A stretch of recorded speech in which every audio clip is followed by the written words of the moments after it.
Welcome to the Bare Metal Cyber Security Plus podcast. This series helps you prepare for the CompTIA Security Plus exam with focused explanations and practical context. For a companion study guide, check out the Achieve CompTIA Security Plus 701 Exam Success by Dr. Jason Edwards. It is the most concise and complete Security Plus guide on the market, built for busy professionals who want to pass the exam fast and on their first try. You can find this book and others at cyberauthor.me. In this episode, we are introducing two foundational concepts in cybersecurity threat modeling: threat vectors and attack surfaces. These terms help us understand how attackers gain access to systems and where defenses should be focused. By learning how threat vectors and attack surfaces work together, you will be better equipped to spot vulnerabilities, plan defenses, and prevent future incidents.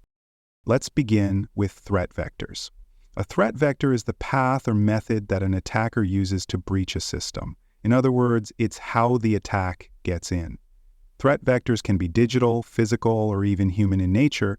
They include phishing emails, malicious downloads, infected USB drives, social engineering tactics, unsecured wireless networks, and even direct attacks on exposed systems. Understanding threat vectors is crucial because each one represents an opportunity for an attack to succeed.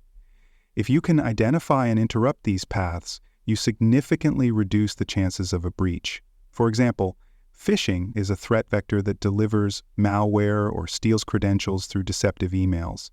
If your email filter detects and blocks that phishing attempt, the attack vector is neutralized. Threat vectors are important because they highlight the human and technical routes an attacker may exploit. They are directly tied to the success or failure of an attack.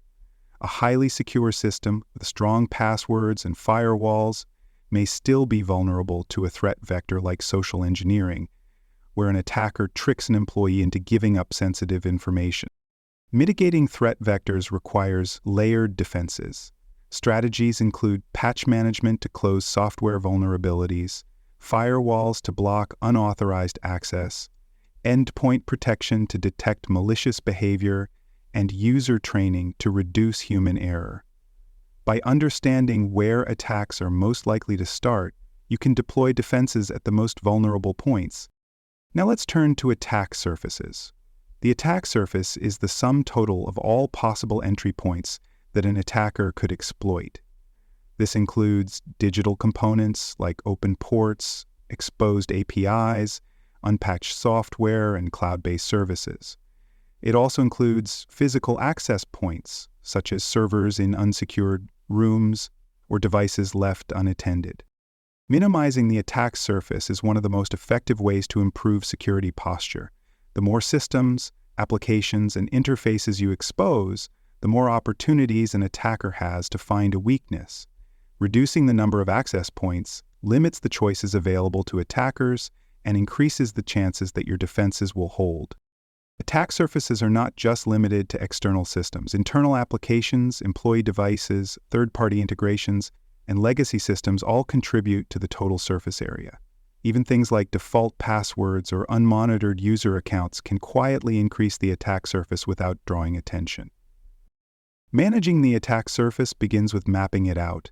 This means conducting asset inventories, reviewing system configurations, and identifying all the ways data can be accessed or transmitted.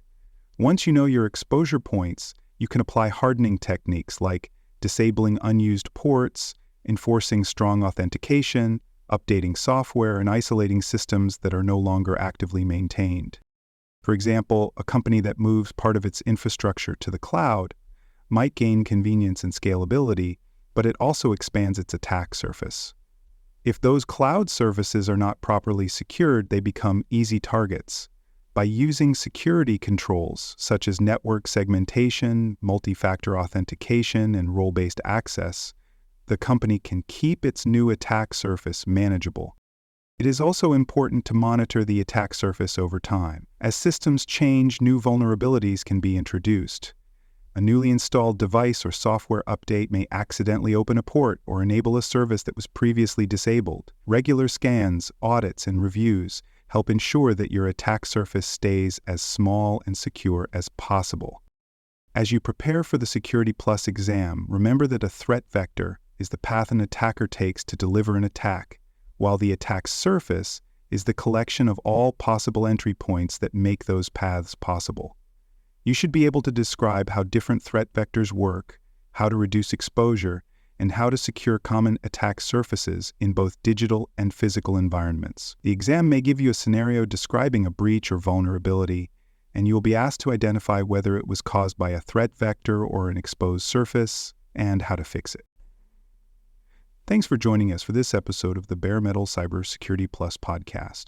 For more episodes, tools, and study support, visit us at baremetalcyber.com. And before you take the test, make sure to check out the practice questions in the book Achieve CompTIA Security Plus SY0-701 Exam Success by Dr. Jason Edwards. They cover every domain and are a powerful way to lock in your knowledge.